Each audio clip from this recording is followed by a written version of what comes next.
অনেক খুশি খুশি লাগতেছে, কতদিন পরে আব্বার সাথে দেখা হবে, আমিও বাড়িতে সবার সাথে ঈদ করতে পারবো। আব্বা, ও আব্বা, ভালো আছো তুমি? কতদিন পরে তোমারে দেখলাম আব্বা। এ থাম, কি করতেছিস? এ তোর এই ময়লা কাপড় চোপড় না আব্বারে জড়াই ধরতেছিস কেন? আব্বার গায়ে ময়লা লেগে যাবে না?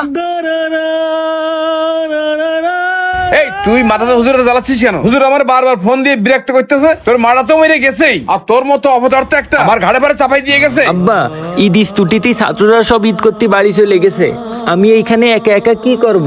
এই জন্যই আমি হুজুরে কইলাম তোমারে কল দিতি। আর আব্বা, আমি কতদিন বাড়ি যাইনি, আগের ঈদেও আমি বাড়ি যাই ঈদ করতে পারিনি, তাই ভাবিলাম এই ঈদটা আমি তোমার সাথেই করব। আব্বা, তোমাদের কথা আমার মেলা মনে পড়তিল। এই তুই চুপ থাক। তুই বাড়ি যেই খাবার গেছিস সেই খাবার অশান্তি লেগেছে সংসারে আমার। ও আব্বা, ছোটবেলা থেকেই তো আমার মা নেই, বছরের একটা দিন আমার কি শখ হয় না আপন মানুষদের সাথে ঈদ করার? তুমি বাড়ি যায় বসে বসে গিলবার, আমার মা তোমার জন্য না সেন্ডার এনে দেবে। শখ কত!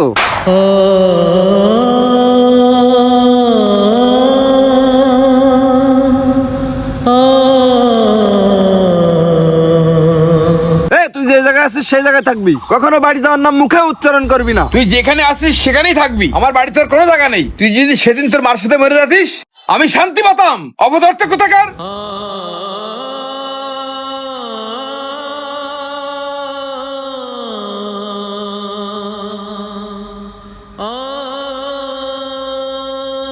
তোর জন্য, শুধুমাত্র তোর জন্য আমার বাবা মার ভিতরে অশান্তি হয়। তুই না থাকলে আজকে আমরা ভালোভাবে থাকতে পারতাম। ও আচ্ছা, আমি তো জানতাম না আমার জন্য তোদের পরিবারের সমস্যা হয়।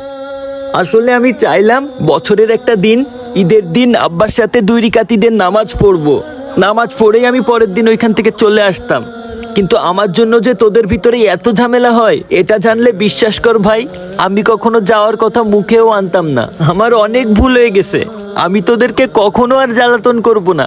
আসলে ভাই আমি বুঝতে পারিনি, আমার যেহেতু মা বেঁচে নেই, ওই বাড়িতে আমার আর কোনো অধিকার নেই, আমার বাবার প্রতিও আমার কোনো অধিকার নেই। তবে সমস্যা নেই, আল্লাহই উত্তম পরিকল্পনাকারী, যার কেউ নেই এই দুনিয়াতে তার জন্য ওই আল্লাহই আছেন। এই তুই চুপ থাক, তোরা তো লেকচার শোনার সময় নেই আমার। তুই এই মাদ্রাসায় আছিস, মাদ্রাসায় থাকবি, বাড়ি যাওয়ার নাম মুখেও আনবি না কখনো। আব্বা তুমি চলো তো, আমার ঈদের কিছু কেনাকাটা করতে হবে, মার্কেটে চলো।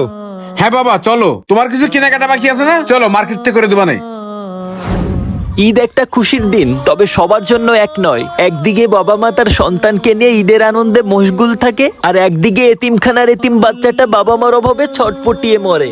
এই দুনিয়াতে যাদের মা বেঁচে নাই সেই সন্তানটাই জানে দুনিয়াতে তাদের বাবা বেঁচে থাকতেও কিভাবে পর হয়ে যায়। তাই দুনিয়াতে যাদের মা বেঁচে আছে, আপনারা আপনার মাকে খেদমত করতে কোনো প্রকার কমতি করবেন না। আর এই মা দুনিয়াতে বেঁচে থাকলেই একটা সন্তানের জীবন হয় জান্নাতের মতো। এই